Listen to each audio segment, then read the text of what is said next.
Everyone, মই প্ৰিয়াঞ্চী আপোনালোকক মোৰ চেনেললৈ স্বাগতম জনাইছোঁ।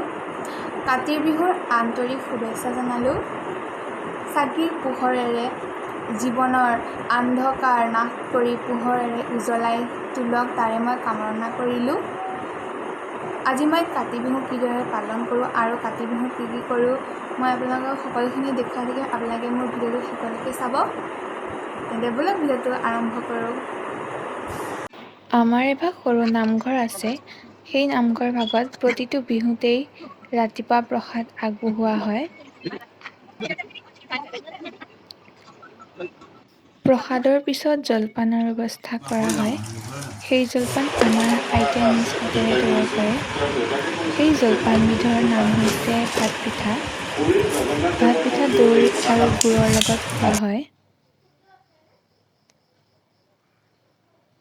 ভাত পিঠা খাবলৈ বহুত টেষ্টি হয়।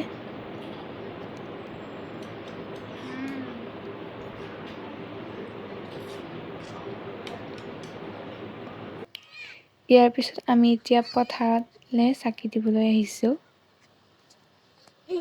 এয়া চাওক, আমাৰ ককাই চাকি জ্বলাই আছে পথাৰত।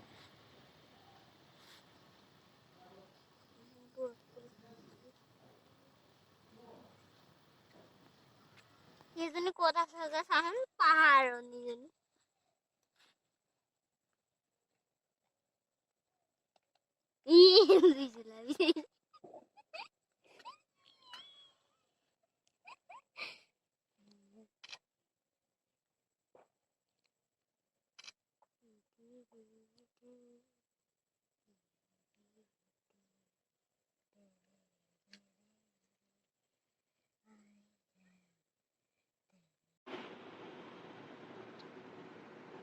এতিয়া সন্ধিয়া হৈছে আৰু মই চাকিকেইটা ৰেডি কৰি লওঁ।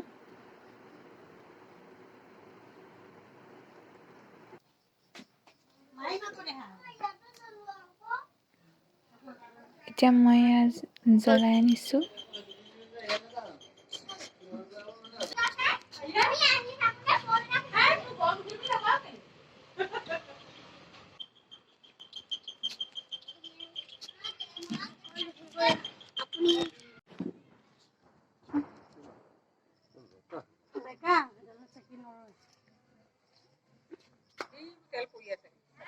বাটত দিবলৈ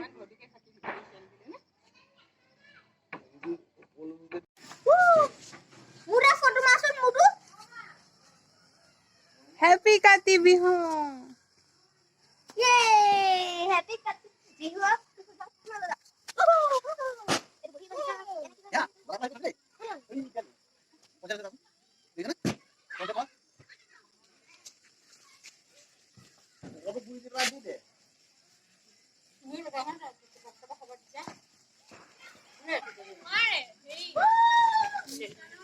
কাতি বিহুক কঙালী বুলি কোৱা হয় যদিও সন্ধিয়াৰ সময়ত তুলসী তলত চাকি জ্বলাই ঈশ্বৰক প্ৰাৰ্থনা কৰা হয় আৰু সেই সময়তে সৰু সৰু ল'ৰা-ছোৱালীসকলে মানুহৰ ঘৰে ঘৰে তুলসী তলে তলে গাবলৈ আহে আৰু গৃহস্থসকলে ঈশ্বৰৰ স্বৰূপ মানি তেওঁলোকক সেৱা কৰি প্ৰসাদ বিতৰণ কৰে।